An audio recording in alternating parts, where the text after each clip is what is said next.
성도 여러분 안녕하셨습니까? 6월 첫째 주입니다. 세월이 참 빨리 지나갑니다. 2021년 벌써 6개월이 지나가고 있습니다. 필리핀에는 비가 조금 오는 것 같아요. 우기가 시작된 것 같습니다. 늘 조심하시고 아직 코로나 상황 중에 있으니까 다니실 때 늘 건강 유의하시기를 바랍니다. 저와 오늘 함께 읽으실 말씀은 사사기 8장 1절에서 13절 말씀까지입니다.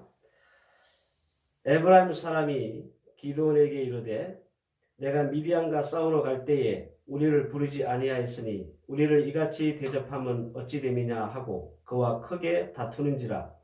기드온이 그들에게 이르되 내가 이제 행한 일이 너희가 한 것에 비교되겠느냐. 에브라임의 끝물 포도가 아비네셀의 만물 포도보다 낫지 아니하냐. 하나님이 미디안 방백 오렙과 셀을 너희 손에 넘겨주셨으니 내가 한 일이 어찌 너희가 한 것에 비교되겠느냐 하니라. 기드온이 이 말을 하매 그때에 그들의 노여움이 풀리니라. 아멘. 기드온에 대한 말씀을 2주 전했습니다. 기도의 말씀을 이렇게 들으시면서 여러분들은 어떤 느낌 혹은 감회 또 어떤 생각이 드시는지 모르겠습니다. 아마 평범했던 기도원이 일약 스타 사사가 되는 이 과정을 여러분들이 말씀을 통해서 보면서 여러분들은 무엇을 발견하셨는지 모르겠습니다. 저는 기도원이라고 하는 사람의 뛰어남보다 하나님의 역사하심이 더 잘 보입니다. 왜냐하면 기도는 특출난 사람이 아니었습니다. 그럼에도 하나님은 그를 큰 용사로 세워주셨고 기도원이 특별한 전략이나 전술이 있어서 이긴 것이 아니라 하나님이 스스로 일하셔서 이겼기 때문에 그렇습니다. 그래서 기도원이라고 하는 사람을 우리가 탈탈 털어보면 하나님만 이게 남게 되는 겁니다. 저는 우리 성도들도 여러분들의 생애, 여러분들의 인생을 이렇게 다 털어보면 결론은 하나님만 남을 수 있는 그런 인생 되시기를 바랍니다. 오늘 기도원을 통해서 주시는 또 하나의 말씀, 또 하나의 교훈, 이 말씀을 선포하겠습니다. 피할 것과 싸워야 할 것을 아는 인생은 하나님이 주시는 승리적 인생을 만날 수 있다라는 겁니다. 다시 말씀을 드리면 피할 것은 피하고 싸울 것은 싸울 줄 알아야 그 인생이 하나님의 형통함을 맛본다 그런 말입니다. 하나님이 이렇게 개입하셔서 기드온과 300용사는 미디안 연합군과 맞서서 크게 이기고 그리고 전투의 주도권을 잡았습니다. 기드온은 이 미디안 연합군의 원점을 타격하기 위해서 다시 그 미디안이 기세를 부리지 못하게 하기 위한 목적으로 추격전을 벌이게 되죠. 일명 미디안 괴멸 작전을 펼치게 된 겁니다. 이 작전을 위해서 기드온은 최고의 용병수를 발휘합니다. 그게 바로 에브라임 지파입니다.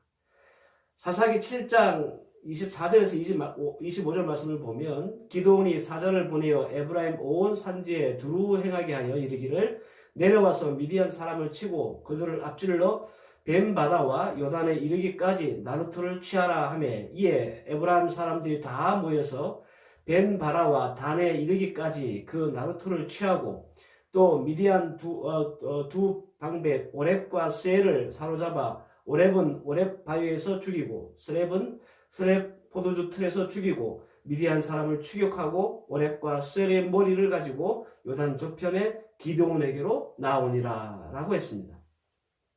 신명기 33장을 보면 모세가 이스라엘의 12지파에 대해서 이렇게 축복기도 했던 내용이 나오거든요. 그때 에브라임 지파를 뭐라고 그랬냐면 들소의 뿔이라고 했습니다. 그러니까 이게 무슨 말이냐면 이스라엘의 12지파 중에 이 에브라임 지파가 제일 잘하고 센 지파다 그런 말입니다. 이스라엘이 솔로몬 이후에 남북으로 갈려지잖아요. 그래서 이제 남쪽을 유다로 부르고 북쪽을 뭘로 부르는지 아세요? 에브라임이라고 불렀어요. 이 정도로 에브라임은 이 이스라엘 지파에서 막강한 영향력을 행사했던 그런 지파였습니다. 따라서 기드온은 발도 빠르고 싸움도 잘하고 전투에 능한 이 에브라임 지파에게 미디안의 도주로를 차단해 달라고 요청을 하게 된 겁니다. 이 소식을 접한 에브라임 지파는 기드온의 요청대로 민첩하게 움직여서 미디안이 도망하는 그 퇴로를 차단하고 그 지휘관이었던 오렙과 스렙의 목을 베게 됩니다. 기드온의 300용사와 이 에브라임 지파의 합동작전으로 퇴각하는 미디안 연합군 대부분을 소멸하는 그런 혁혁관 전과를 올리게 됩니다. 여기까지는 좋습니다. 그런데 문제는 오늘 본문이죠. 에브라임 지파는 그저 퇴각하는 미디안 군대 일부를 섬멸했을 뿐인데 마치 자기들이 싸움을 다 한 사람들처럼 이제 기드온에게 따지기 시작합니다. 오늘 1절 말씀을 다시 보시면 에브라임 사람들이 기드온에게 이르되 내가 미디안과 싸우러 갈 때에 우리를 부르지 아니하였는지 우리를 이같이 대접하면 어찌 미뇨 그럽니다. 여러분들 에브라임 지파가 지금 기드온에게 시비를 거는 거예요. 전쟁을 하면서 감히 에브라임 지파를 네가 뺐냐? 우리를 무시하냐? 뭐 이런 투죠. 사실 따지고 들면 기드온도 참 할 말이 많죠. 왜냐하면 우선 그렇게 싸움 잘하고 발이 빠른 이 에브라임 지파는 기드온이 군대를 소집했을 때 한 명도 오지 않았습니다. 뿐만 아니라 전쟁이 막 시작될 때 그냥 구경만 하고 있었습니다. 그러니까 기드온도 나름대로 섭섭한 게 참 많습니다. 그러나 기드온은 이 에브라임 지파가 거는 시비를 피해갑니다. 오늘 2절과 3절 말씀을 보시면 에브라임이 시비를 걸고 싸움을 이렇게 거는데도 불구하고 기드온이 잘 피해갔다는 사실을 알 수 있습니다. 할 말은 많죠. 기드온도. 그렇지만 기드온은 에브라임 지파와 싸우지 않습니다. 오히려 에브라임 지파를 추켜 세웁니다. 에브라임 니네들이 한 일 대단하다. 내가 한 일은 니네가 한 일에 비교도 안 될 정도다. 뭐 이런 식으로 에브라임을 자꾸 이렇게 지켜주고 화를 풀어주는 거예요. 누가 봐도 에브라임이 잘한 건 없어요. 기드온이 잘했고 옳은데도 불구하고 기드온은 에브라임과 싸우지 않습니다. 보기에 따라서는 기드온이 너무 비굴하지 않을까 이렇게 생각이 될 수도 있을 것 같습니다. 그러나 기드온은요, 이 에브라임과 싸우지 않고 에브라임의 기분을 맞춰주고 추켜 세우는 일을 부끄러워하지 않았습니다. 여기에는 이유가 있습니다. 왜 기드온이 에브라임 지파가 거는 시비를 피해갔고 그들을 추켜 세워주고 그들의 기분을 풀어줬는지 그 이유가 있어요. 이유가 뭐냐면 기드온에게는요, 이들과 시시비비를 가리는 것보다 더 중요한 사명을 완수해야 한다고 하는 이유가 있기 때문에 그렇습니다. 기드온에게는 에브라임 지파와 실갱이를 하고 이 시간을 보내는 것보다 더 중요하고 시급한 이 사명 완수라는 것이 있었습니다. 기드온은 이 남은 사명을 완수하기 위해서 에브라임 지파와 싸움을 피한 겁니다. 하나님으로부터 부여받은 사명을 완수하기 위해서 그냥 에브라임 지파가 거는 10위쯤이야 그냥 참고 넘어갔다라는 겁니다. 사명이 싸움보다 중요하다라는 거죠. 성도 여러분, 하나님께서 주신 직분과 사명을 받은 자들은요, 이 기드온 같아야 합니다. 사명을 위해, 직분을 위해 에브라임이 거는 이 10위쯤은 눈 감고 넘어갈 수 있어야 됩니다. 참아낼 수 있어야 됩니다. 비굴하다는 소리를 듣는 한이 있어도 그래 해야 합니다. 기드온은 이렇게 자신에게 주어진 사명을 완수하기 위해서 별로 중요하지 않는 비본질적인 문제, 이 에브라임의 시비를 피해 갔다라는 겁니다. 혹시 여러분들은 피해 가야 할 것을 가지고 싸우고 있진 않은가 여러분들 생각해 보시기 바랍니다. 함께 신앙생활하는 성도와 싸우고 함께 사역하는 동력자와 싸우고 정말 싸우지 않아도 돼야 될 비본질적인 문제와 서로 싸움으로써 하나님께서 우리에게 주신 사명을 망각하거나 소홀히 하고 있지는 않은가 생각해 볼 수 있는 시간이 되었으면 좋겠습니다. 비록 여러분들 기도는 에브라임에게 참 많이 섭섭했지만 마음 상했지만 마음에 들지 않지만 싸우지 않고 자신을 내려놨습니다. 오히려 자신을 낮췄습니다. 그리고 오히려 상대를 인정해 주었습니다. 상대를 높여줬습니다. 그래서 불필요하고 소모적인 이 싸움을 피해감으로 그는 사명을 완수할 수 있었고 그리고 승리적인 그런 삶을 살 수가 있었다라는 겁니다. 우리도 우리 인생에 기도원처럼 여러분들 승리적인 삶을 원하신다면 비본질적인 것과 여러분들 소모적인 싸움을 하지 마세요. 이것이 우리가 승리하고 하나님 앞에 형통함을 맛볼 수 있는 길입니다. 그럼 기드온이 싸웠던 건 뭘까요? 오늘 본문 이하의 말씀 우리가 읽진 않았지만 4절과 5절 말씀을 보면 기드온과 그 쫓는 자 300명이 요단에 이르러 건너고 비록 피곤하나 따르며 그가 숫곳 사람들에게 이르되 나의 종자가 피곤하여 하니 청컨대 그들에게 떡덩이를 주라. 나는 미디안 두 왕 세바와 살문나를 따르노라. 이렇게 얘기합니다. 이게 무슨 말이냐면 기드온과 300 용사에게 쫓겨 도망가던 이 미디안 연합군은 두 갈래로 도망을 갔어요. 오렙과 스렙이라고 하는 사람은 벤다라 쪽으로 도망을 하다가 아까 제가 말씀드린 에브라임이 그 테로를 차단하고 섬멸시켰죠. 그리고 이 살문나와 세바라고 하는 사람은 요단강 쪽으로 건너서 도주를 시작했습니다. 근데 이 사람들을 추격하는 사람이 누구냐 하면 기드온과 300 용사였습니다. 그런데 이 기드온과 300 용사가 이미 처음부터 싸움을 하고 있었잖아요. 너무 이게 치열한 전투를 이렇게 치르다 보니까 제대로 보급을 받지 못한 채로 싸움을 계속 하고 있었던 거예요. 그러니까 몹시 지치고 배가 고팠겠죠. 이 와중에 이렇게 세바와 살문나를 추격하는 와중에 숫곳이라고 하는 동네를 지나게 돼요. 그래서 거기서 기드온이 나와 함께하는 사람이 너무 지치고 배고프니까 떡을 좀 달라라고 요청을 했는데 보기 좋게 거절을 당했습니다. 그리고 8절 말씀을 보면 거기서 분이엘에 올라가서 그들에게도 그같이 구한즉 분이엘 사람들의 대답도 숫곳 사람들 대답과 같더라 그랬습니다. 숫곳에서 환영을 받지 못하고 지원을 받지 못한 채 기드온 군대는 분우엘이라고 하는 지역을 지나가게 됐어요. 근데 거기 똑같이 떡을 좀 달라고 요청했는데 똑같이 또 거절을 당했습니다. 퇴짜를 맞았습니다. 성경에 나타난 숫곳과 분우엘의 지역이 어딘지 살펴보면요. 이곳은 이스라엘 땅이에요. 그리고 갓 지파의 기업이 있는 곳입니다. 여러분들 갓 지파가 어떤 지파인지 아십니까? 야곱이 아들들을 축복했던 창세기 49장을 보면 특히 19절을 보면 갓은 군대의 박격을 받으나 도리어 그 뒤를 추격하리로다. 모세가 이스라엘 12지파를 축복할 때 갓 지파에 대한 축복 내용이 나와요.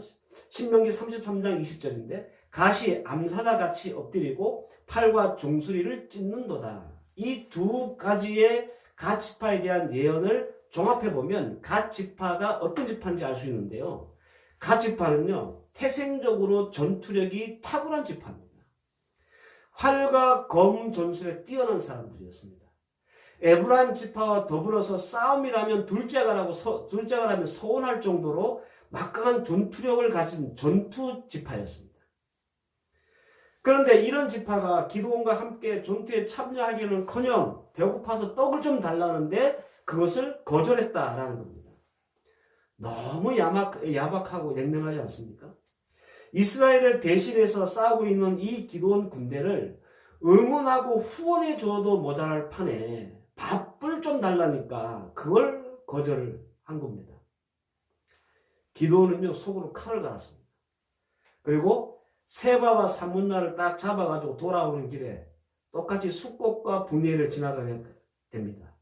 이 지나오는 길에 이 두 고을 사람, 이 두 성읍 사람들에게 참교육을 시전합니다.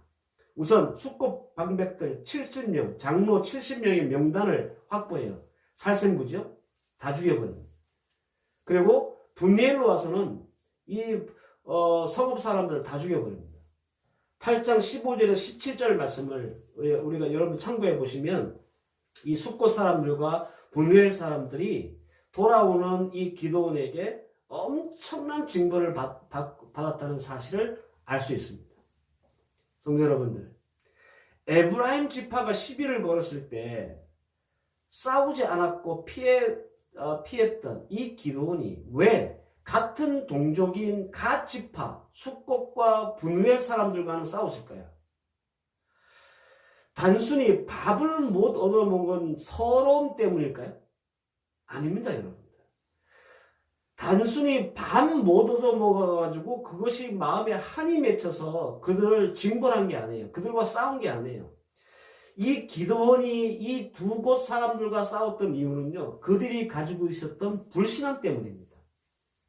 즉, 기드온은 불신앙과 싸운 겁니다. 그들이 보였던 엄청난 불신앙적인 발언 때문에 그들에게 가혹한 징벌을 이 기드온이 내린 거예요. 사사기 8장 6절을 보면 숙고 방백들이 가로되 세바와 살문나의 손이 지금 어찌 내 손에 있관데 우리가 내 군대에게 떡을 주겠느냐, 이렇게 얘기합니다. 여러분들, 이거는 숙고 사람들이 기드온에게 했던 말이거든요. 근데 이 말에는 크게 두 가지의 문제가 있습니다. 첫 번째 문제가 뭐냐면 이 사람들은 하나님의 역사하심을 보고도 믿지 않는 불신앙자들이었다라는 겁니다. 무슨 말이냐면 지금 미디안 연합군과 싸움이 딱 붙었고, 그리고 이 기드온과 300용사가 승기를 잡고 지금 퇴각하고 있는 미디안 군대를 쫓고 있잖아요. 그죠? 이걸 누가 봤습니까? 숙고 사람이 보고 있어요. 하나님의 군대가 미디안을 크게 무찌르고 추격하고 있는 것을 눈으로 보고 확인하고 있는데도 여전히 이 숙고 사람들은 누구 편이에요? 미디안 편입니다. 미디안. 기드온이 미디안을 추격하고 있습니다. 보통 상식이라면 전투에 참여하지는 않았지만 같은 동족이 적군들을 막 추격하고 있으면 야, 이거 하나님이 큰 일을 행하고 계시구나. 하나님이 역사하고 계시구나. 여러분 이걸 인정하고 믿을 법하지 않습니까? 이게 정상 아닐까요? 그들은 감히 도전하지 못했던 미디안 연합군을 기드온과 300용사가 물리치고 그리고 막 쫓아가고 추격하고 있는 이 모습을 바라보면 야, 정말 하나님이 하고 계시는구나. 하나님이 일하시는구나. 여러분 이것을 믿을 수 있잖아요. 그런데 숙곡과 분우엘 사람들은 하나님의 역사하심보다 미디안이 가지고 있는 전투력을 더 신뢰했고 미디안이 이스라엘에게 지지 않을 것이라고 확신했다는 거예요. 지금 기드온과 300용사에게 쫓겨가고 있지만 야, 미디안 그 보통 사람들 아니야. 얼마나 센 사람들인데 절대 이스라엘 사람들에게 안 져. 하나님이 지금 보여주고 있는데도 이들은 계속 하나님의 살아계심과 하나님의 일하심을 부인하는 완벽한 불신앙의 말을 여과 없이 하고 있는 거예요. 성도 여러분, 예수 믿는 성도 중에도요, 하나님이 보여주시고 역사하시고 은혜를 베풀어 주시는 것을 눈으로 보고 느끼고 체험하는데도 불구하고 하나님을 신뢰하려고 하는 행동이나 마음이나 생각을 먹지 않는 사람들이 있습니다. 이 숙곡과 분우엘 사람처럼 야, 세상이 얼마나 센데 절대 못 이겨, 이런 마음을 갖는 사람도 있다는 거예요. 여러분 이거 불행한 사람들입니다. 불신앙적인 사람들입니다. 하나님을 믿지 못하는 사람들. 기드온이 이들을 가만히 두면 어떻게 될까요? 이스라엘을 위해서 일하시는 하나님이 모독받겠죠. 지금은 이스라엘을 위해서 하나님이 일하고 계시고 역사하고 계시고 그것을 눈으로 보여주고 계신데 이것을 부인하고 믿지 않고 불신했던 사람들을 가만히 내버려두면 하나님이 일하시는 것이 모독당하게 되겠어요. 그래서 기드온은 이 불신앙자들인 숙곡과 분리할 사람들을 상대로 설득하거나 타협하거나 배려하지 않고 어떻게 해요? 싸우는 거예요. 치열한 영적 전투를 벌여가지고 이들을 반드시 눌러버리는 거예요. 두 번째 이유가 있습니다. 숫곳과 분이엘 사람들은요, 하나님께 속한 사람이 아니기 때문에 기드온이 이들과 싸웠습니다. 숫곳과 분이엘 사람들이 기드온의 군대를 뭐라고 부르는지 아까 제가 읽어드렸던 말씀을 기억해 보세요. 이렇게 얘기합니다. 우리가 내 군대에게 떡을 주겠느냐. 여기서 내 군대란 말, 내 군대가 아니라 내 군대라는 말이에요. 기드온의 군대를 내 군대라고 하지 않고 내 군대라고 한 거예요. 그럼 여러분들 숫곳과 분이엘 사람들은 어디에 속한 사람이라는 말입니까? 하나님께 속한 사람들입니까? 미디안에 속한 사람들입니까? 미디안에 속한 사람들이에요. 지금 이 숫곳과 분이엘 사람들은 기드온과 함께 같은 이스라엘 백성들이에요.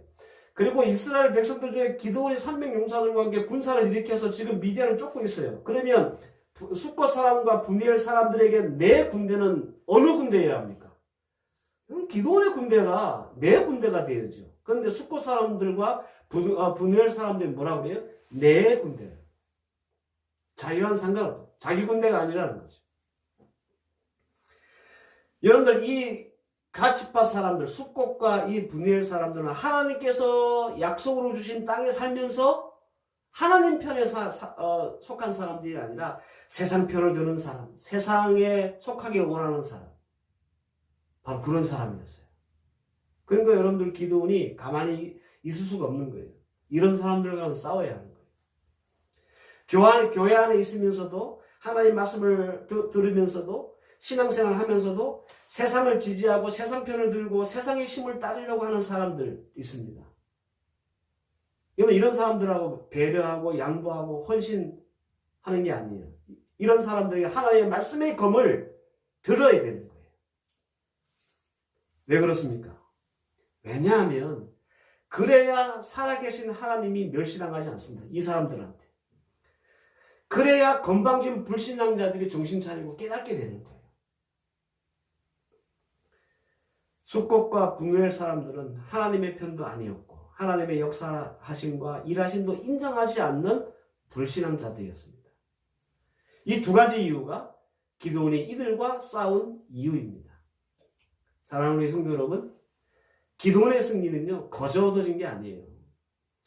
그는 비본질적인 문제와 싸우지 않았습니다. 이건 피해왔습니다. 하지만 본질적인 문제에 대해서는 가만히 있지 않았습니다. 그런데 우리는 이것을 거꾸로 할 때가 많습니다. 우리가 양보하고 참아야 할 비본질적인 문제는 그냥 박이 터지라고 싸우고요. 하나님의 말씀을 지키고 순종해야 하는 본질적인 문제는 얼마나 너그럽고 그리고 배려를 잘하는지 모릅니다. 쉽게 예를 들면 이런 거예요. 우리 자녀가 학원을 안 가면 집안이 온통 난리가 나고 뒤집어지는데 우리 자녀들이 교회를 빼먹으면 얼마나 잘 이해하고 얼마나 잘 배려합니까? 뭐하고 싸워야 돼요, 여러분들? 학원 안 가는 아이한테는요, 이해해주고 배려해주고 그래야 되잖아요. 이게 비본질적인 문제예요. 하지만 신앙생활은 우리 자녀들이 교회 빼먹고 교회 안 가려고 하면요, 이건 박이 터지라고 싸워야 되는 거예요. 그런데 우리는 항상 이런 것들을 거꾸로 하고 있다는 거죠.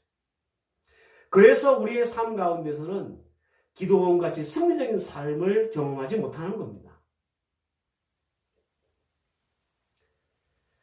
피하고 싸워야 할 것이 무엇인지 여러분들 분명히 볼 수 있기를 바랍니다.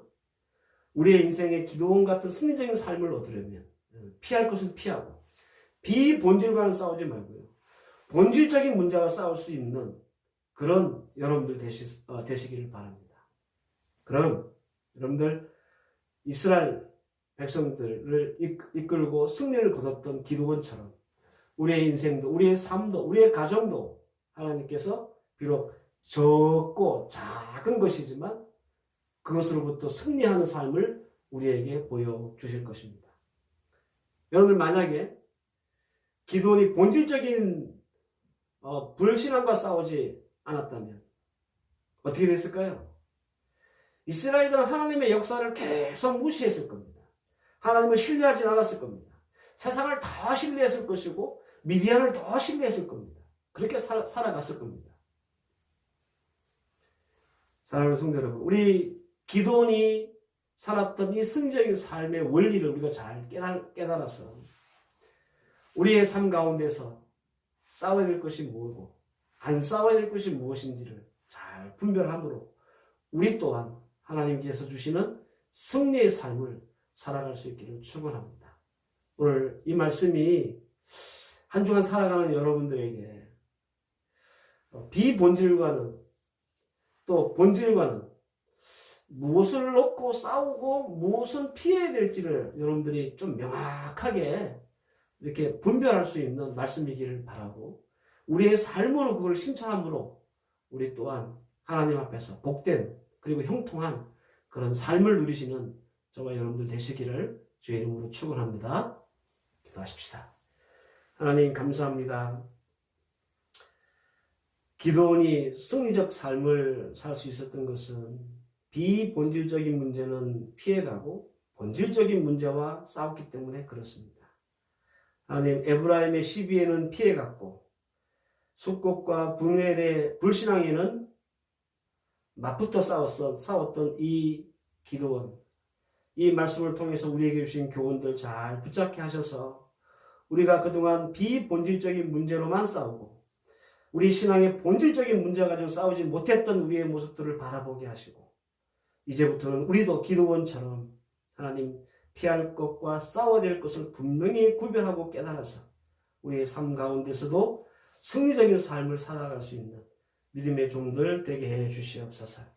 이제는 우리 주 예수 그리스도의 은혜와 성부 하나님의 무한하신 사랑과 성령의 인도하심과 교통하심과 섭리하심이 오늘 이 말씀을 듣고 도전받아 하나님 앞에서 피할 것은 피하고 싸울 것은 싸우기 원하는 사랑하는 주의 백성들 모리 위에와 이들의 가정과 자녀와 학업과 사업이 이제로부터 영원까지 함께 계실지어다. 아멘.